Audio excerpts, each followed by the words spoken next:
اللہ تمہیں تمہاری دعاؤں کے ذریعے ہی آزماتا ہے۔ وہ تاخیر اس لیے کرتا ہے تاکہ تمہارا یقین دیکھ سکے۔ تمہارا صبر ہی تمہاری سب سے بڑی طاقت ہے، صرف اس لیے کہ ابھی تک تمہیں منزل کا پتہ نہیں مل سکا۔ اس کا مطلب یہ تو نہیں کہ تم مایوس ہو کر چلنا ہی چھوڑ دو، صرف اس لیے کہ تم اب تک یہ جان نہیں سکے کہ تمہارے لیے کیا بہتر ہے اور کیا نہیں۔ اس کا مطلب یہ تو نہیں کہ تم دعا کے لیے ہاتھ اٹھانا بند کر دو۔ تم جس سے رابطہ رکھنا چاہتے تھے اس سے رابطہ نہیں رہا تو اس کا مطلب یہ تو نہیں کہ تم اللہ سے ہی رابطہ توڑ دو۔ امید انہی کے لیے ہے جو یقین رکھتے ہیں، اور مایوسی انہی کے لیے ہے جو انتظار نہیں کرتے۔ کیوں خود کو اتنا الجھا رہے ہو؟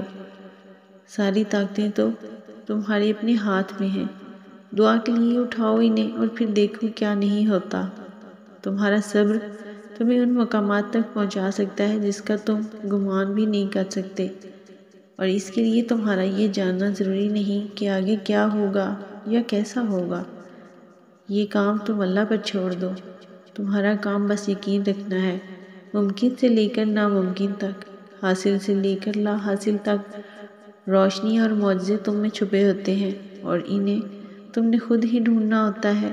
اللہ کوئی بھی کہانی ادھوری نہیں رکھتا، بس انداز مختلف ہوتا ہے، مگر وہ ہر کسی کو پورا ضرور کرتا ہے۔ کوئی بھی جگہ خالی ہمیشہ نہیں رہتی، اللہ اسے ہمیشہ کسی نہ کسی بہتر چیز سے بھر دیتا ہے۔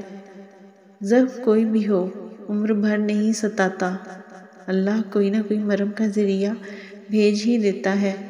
میں یہ تو نہیں جانتی کہ کب پوری ہوں گی، مگر میں اتنا ضرور جانتی ہوں کہ دعائیں کبھی رد نہیں ہوتی۔ سنا ہے یقین رکھتے ہو۔